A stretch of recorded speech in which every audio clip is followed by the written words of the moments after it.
Have you ever noticed how some people can hold strong poses, but they freeze the moment things need to flow? Yes, there's strength, but no adaptability. The body grips instead of responding. And we tend to think that fluid movement means being loose or uncontrolled. When actually, true flow only comes when the body feels supported enough to soften. So today isn't about pushing flexibility. It's about learning how movement can undulate rather than resist. This is Lahiri, movement as a wave, not as force.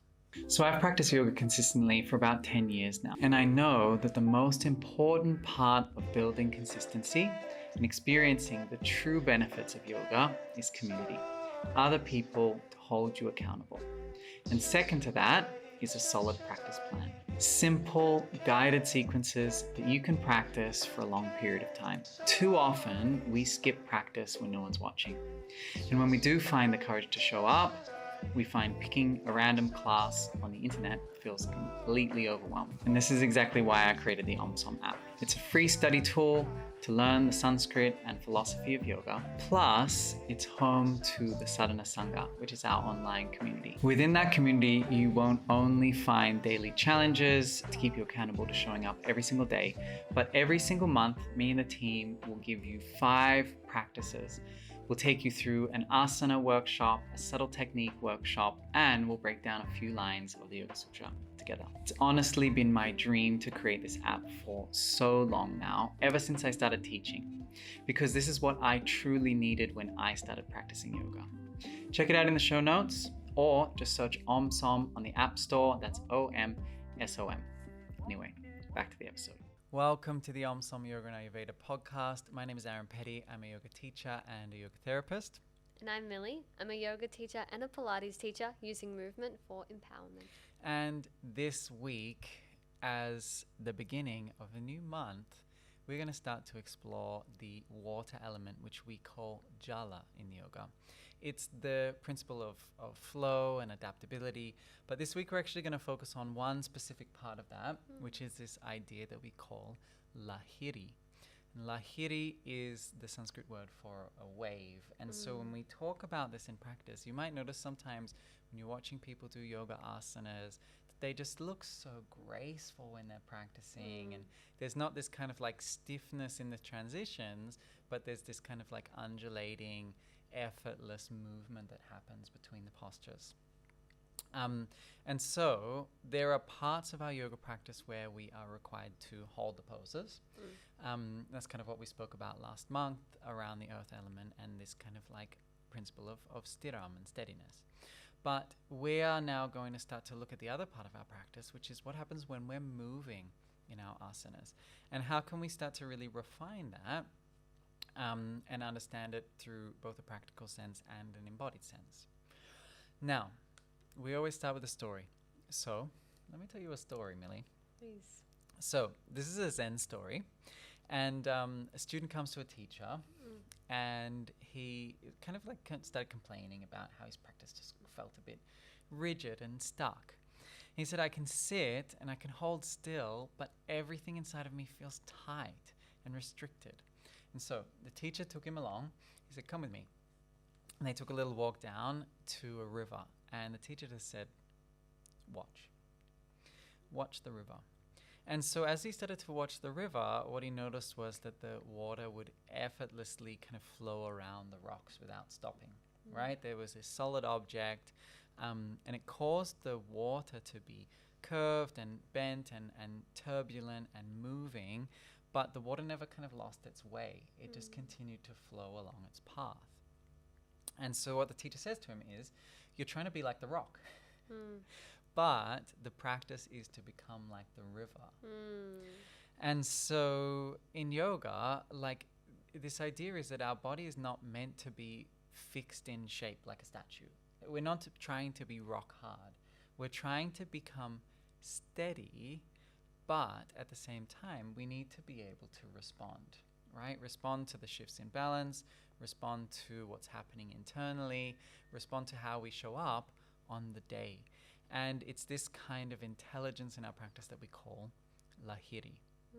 It's the movement that adapts and softens and reorganizes itself without collapsing. So let's do a little bit of translation. It's a single word, but it comes from a root syllable, which is lahar. And this word lahar means to oscillate or to undulate, right? Which is why then lahiri means a wave or a rhythmic ripple. And so what we're talking about when we look at this word is a kind of movement that is continuous but wave-like, right? That it's not like erratic movement, but it's predictable movement. You can always predict where the water's going to go, right? The tides come in and then out. The tides come out. Simples.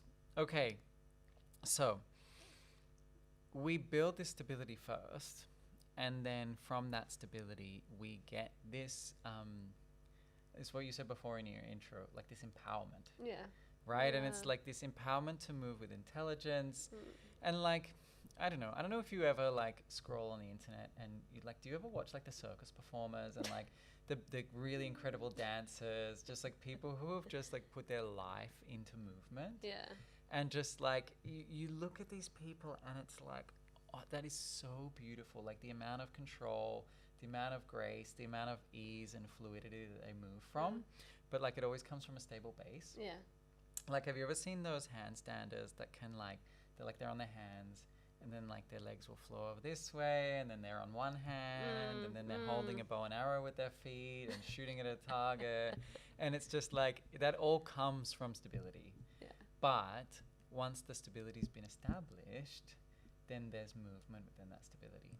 I think it's like establishing stability. And when you establish the stability, you establish trust. And then it's when you trust, then you allow yourself to flow and be adaptable.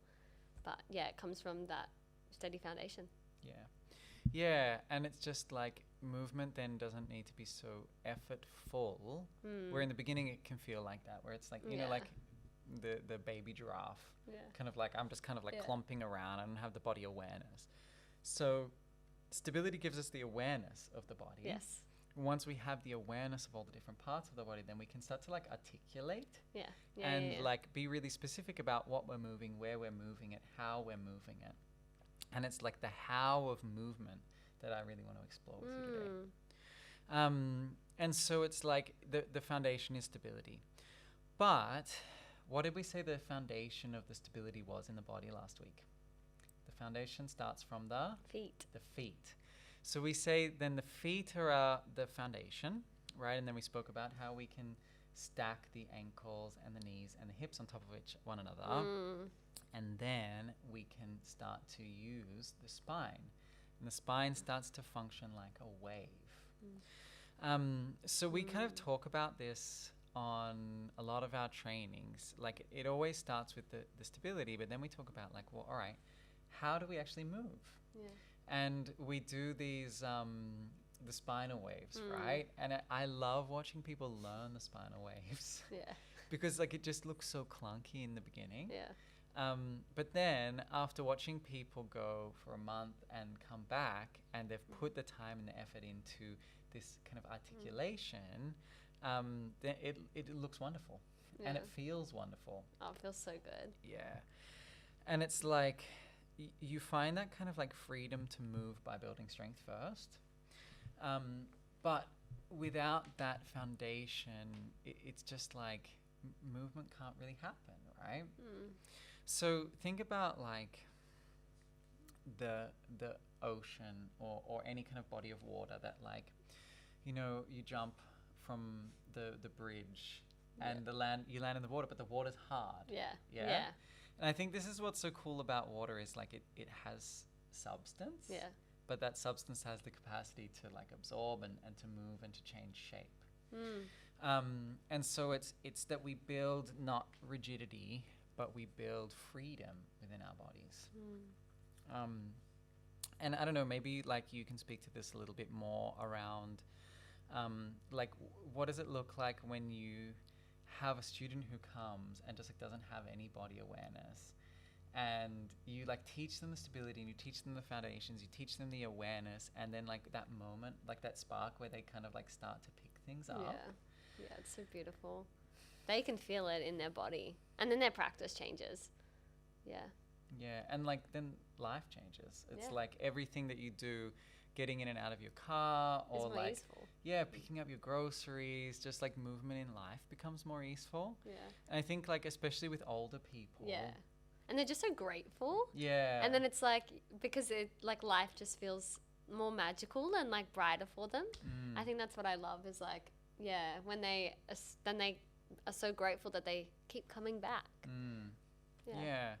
And then it's like if you like look inside a body, like everything's always kind of moving. It's like everything's always flowing inside of our bodies. Our blood is flowing, our lymph is flowing. Yeah. Like it's like fluidity is Constant the river. foundation. It's like the foundation of our human existence at a physical level. Yeah. And it's like that we can emphasize all those nourishing things inside of us by creating gentle movement. And maybe a lot of people get stuck up on this idea of like that exercise has to be like strength or like it has to make you Fast sweat. pace. Yeah. Yeah. Yeah, and it's like actually that's not where the nourishment of movement comes from. Like the nourishment comes from the movement itself, not the effort you put into the movement. Yeah. Love that. And it's that we try to grip too much or try too hard to do whatever we're trying to do, and that's what makes it kind of like sticky. Yeah, and I think like with that, like it's noticing the effect, and then it's like if you go for like a really big sprint or whatever, like you might feel like this is helping you, and then you just take a pause after, and what's going on? Your nervous system's erratic, your breath is shallow, like all of these things. But then you come to a gentle movement practice, and how do you feel after? You feel calm, and you feel nourished. Yeah. We do this practice, we call it the Apana Kriyas. You might have heard it by some different names. But basically we just take every joint in the body and we move it through its range of motion. And so we take the wrists and we do circles with the wrists, and we take the neck and we do the circles with the neck, and we do the same with the hips and the knees and all of the different joints. And like what's so interesting about that is that they're such simple movements. Yes. But they leave you feeling so nourished, and they leave you feeling just like, oh, I'm alive again. Yeah. Even what's the massage called where we like massage the jaw and the face and all of those. That feels so good, and that's like so minimal. Yeah, for sure. Okay, so let's have a quick look at some text resources. So this idea, I don't know if you know about Lahiri too much, but there is a text that's called the Saundarya Lahiri. And the Saundarya Lahiri means the Saundarya means beauty, and Lahiri means the waves. And so it's the waves of beauty. Wow. It's a really beautiful like tantric poetic piece. It was written by a guy called Adi Shankara. And in this text, the kind of story that comes with it is that he was kind of like part of this big grand procession, and it was in the time in India where there was a lot of kind of like separation between the castes. And so he like saw this woman who was kind of like cleaning her clothes in the river, and he kind of like felt compelled to go and speak with her. And everyone around him was kind of like, no, you can't go and speak to that person, like they're dirty kind of thing. And he just kind of like brushed them all off and went over to her, and in her he saw the goddess. And then his experience he described as Saundarya Lahiri, the waves of beauty that were emanating from her. And so then from that experience comes this poem that he kind of like ecstatically downloaded from the universe, from that experience. So the first line of it is maybe the most important piece for us here. And it's Shiva Shaktiya Yukto Yadibhavati Shakta Prabhavitum Nache Devam Devo Nakalu Kushala Spanditumapi. It means Shiva, when united with Shakti, is able to manifest. Otherwise, he is not capable of movement. So in this context, Shiva is your consciousness, your awareness, and Shakti is life, the world, right? And so think of it like this, like so many people are kind of like, I have to do yoga, and yoga means sitting in stillness, letting go of the body, like I'm going to absorb into the infinite, I'm going to become enlightened. Transcend. Yeah, and actually, that's not really that helpful. No. Right? Because we have this body, we have this Yeah. life. And so what this is saying is that it's like, it's the Shakti, it's the movement inside of you. It's your physical body, it's your physical flesh, it's your aliveness that allows Shiva to manifest. Yeah? And so I think it's for us this reminder to come back to the body in our practice. Yeah. To remember that we have a body, to be fully aware of the experience in the body, but not only be aware of that experience, but to be aware of the aliveness in that experience, and that aliveness happens in this kind of rippling, wave-like, fluid state. Yeah? And so we're looking at this idea of Lahiri as, like we spoke about last month, embodying the steadiness as the earth. And this month it's like, how can we embody the rippling nourishment that is life? Yeah, how can we go from that foundation to bring in movement again, bring in steadiness in our fluidity? All right, so let's talk practical for a minute.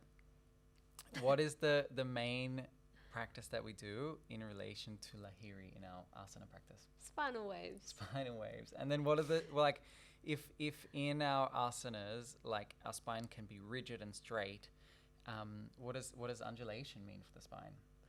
Like to articulate it in circular movement. Yeah. So we're talking about then like this, the spine's not one stick. No. It's 26 joints. Yeah, yeah. And it's learning to move each of those joints individually, and then to move them in this kind of rhythmic wave-like pattern. That like, so think about it like transitions. What kind of transitions would you use this spinal wave through? Yeah, like any like namaskar sequence, like Surya A when you're rolling up, or like you do it in cat and cow. Yeah, even if you go from like downward dog to Kumbhakasana, like your plank. Yeah, and so it's like what we look at is for that movement to be initiated from the tail or to be initiated from the sacrum. Yeah. And that it's like you're not just kind of moving from your back bend to your forward fold, but you're moving from your back bend. They like fade into one another. Yeah, that's a really good way to put it. It's like they're blending. Yeah. That it's like first your pelvis will start to fold, and then your mid back, low back will start to fold, and then your upper back will start to fold, and then your neck will start to fold last. Yeah. And then like on your way back up to standing, maybe it's like one vertebrae at a time kind of rolls up. I think it's like, because when you look at it from the outside, you see it as a wave of movement, that it's like it kind of moves from the bottom to the top, or it moves from the top to the bottom instead of the spine moving as one piece. That actually you have this like roll that happens through the spine, and we kind of get out of the rigidity, the stiffness in our practice, and things can kind of move more fluidly. And it's interesting to me that like that text we spoke about before is called Sandari Lahiri, that it's like the beauty of that wave. Yeah. And like when you look at someone who has that, it looks beautiful. Yeah. And it's like subconsciously we recognize that beauty in the practice because that's natural. Yeah. Yeah. Like I always say, there's no straight lines in nature. Yeah. The only straight lines that we see in our world are like man-made objects, buildings and walls and floors and those kinds of things. But like they've been made straight by humanity. Yeah. But nature doesn't move in straight lines. Like if you watch birds flying in the sky, they don't fly in a straight line. They'll do circles and then circles and then circles to get to where they're going. Yeah. Right? It's like there's always spirals. We could even talk about like the Fibonacci sequence and how that like that mathematical pattern creates a spiral, and that spiral shows up everywhere in life. Yeah. And so it's like, yeah, these kind of wave-like circular things that we do in our practice are replicating the nature of things, and that's why they're nourishing for us. All right, so then what about like how does this work with then the breath in our practice? The breath like guides us through the motion. Yeah, I think like matching the breath with the spinal wave, like the inhale would take you up, the exhale would take you down. Yeah, and just like lengthening the breath for as long as the movement takes. I think when you work through that wave-like motion, it makes the movement so much longer to like kind of get to, and so the breath will extend, and yeah, that's where it becomes super powerful, I think, super calming. Yeah. And it's like your breath is like the tide of your practice. Yeah. Like if you watch the ocean, the tides come in, the tides come out, the breath goes in, the breath goes out.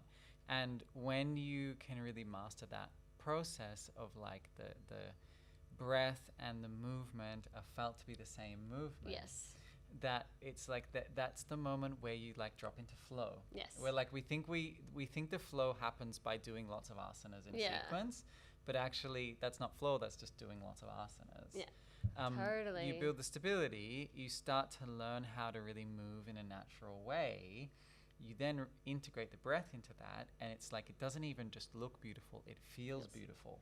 Yeah. Like and that's when it becomes absorbing, you know? And it's like, you know, when you stare at an ocean and you're just like completely absorbed by it, I think that's what it feels like when you match the breath and the movement. It's just encapsulating entirely, and that's when it becomes meditative, I guess. Yeah, it pulls all of your awareness into what you're doing, and that's when all of those external distractions start to fall away. Yeah. Okay, then. So let's talk about the sacrum. Where's the sacrum?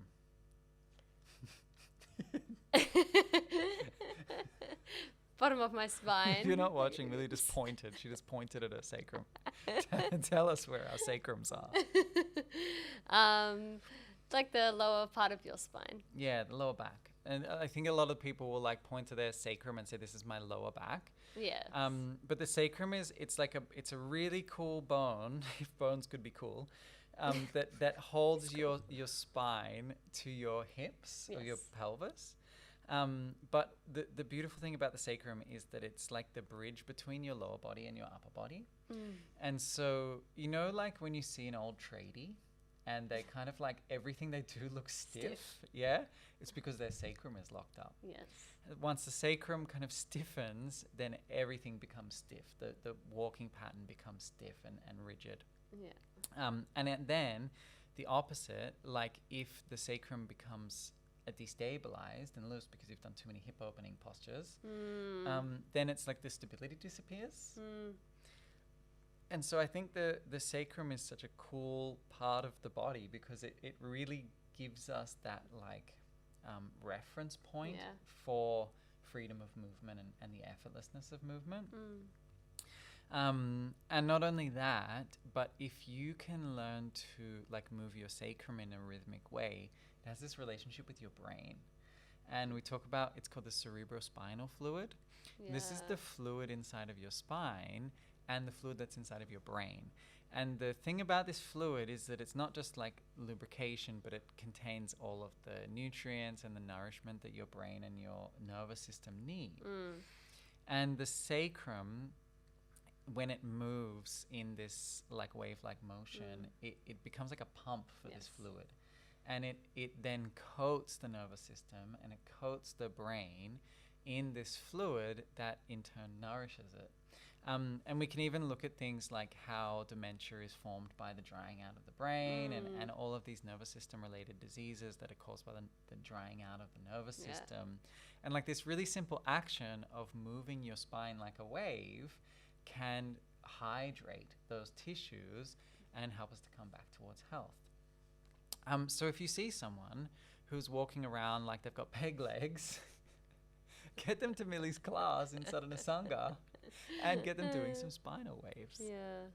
All right, so then what about like off the mat? If we take this off the mat, how does this like Lahiri as a concept show up for us? Like our emotional adaptability. So being able to,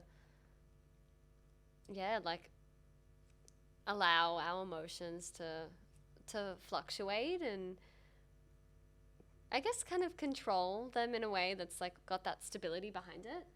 Yeah. Yeah, and like trusting that the next emotion will come. Yeah. And allowing the next emotion to come. Oh yeah. And it's like that stability within the experience, that the trust Yes. allows the adaptability that lets the next thing come, right? And then I think it's just like this greater ease that we feel in change. In when things change, we can adapt to them, and it's not like such a shock to us. Yeah. It's like this whole letting go, I think, as well. Like that comes with that change and that transition. It's like it's so much easier to let go because you're not afraid of adapting, or like you trust that you will adapt because you've already have that stable base. And so yeah, wherever your adaptations need to go, it's easy. Love it. All right, so what I want to ask you, the listener, is like, how and in what ways do you like grip in your practice? How do you like get to that point where there's stiffness? And then how can you allow movement, right? How can you naturally allow motion to arise instead of trying to control it? So how can you like be in a pose and feel as though movement is possible there? Because, you know, like if we go too deep into a pose, it's just like nothing Stuck. can move. You get stuck. And so can you like, instead of going all the way in to the point where it feels stuck, can you find within that a little bit less of a depth so that whatever joints are included can move in kind of a circular way? I think what you'll find, I hope that what you'll find is that if you back it off a little bit and there is possibility for movement, there will be more ease in that experience. Okay, you have anything else you want to add on this? No. Feeling good? Yeah. All right. Well, that's all I got time for today. We just want to thank you for listening and taking the time to be here with us. We really appreciate you. And the one thing that we ask is that you share it with someone else, right? Your yoga friend, anyone that you think is going to benefit from this conversation. Share this with them. You'll find a link below. Press share, send it to them in a message, and have a chat with them about what they learned from this. If you want to support us, please just head over to our website. It's www.omsom.yoga. That's OMSOM, same as the podcast. And check out what we've going on. Millie and I are going to be in Sri Lanka in July, leading the 200-hour training.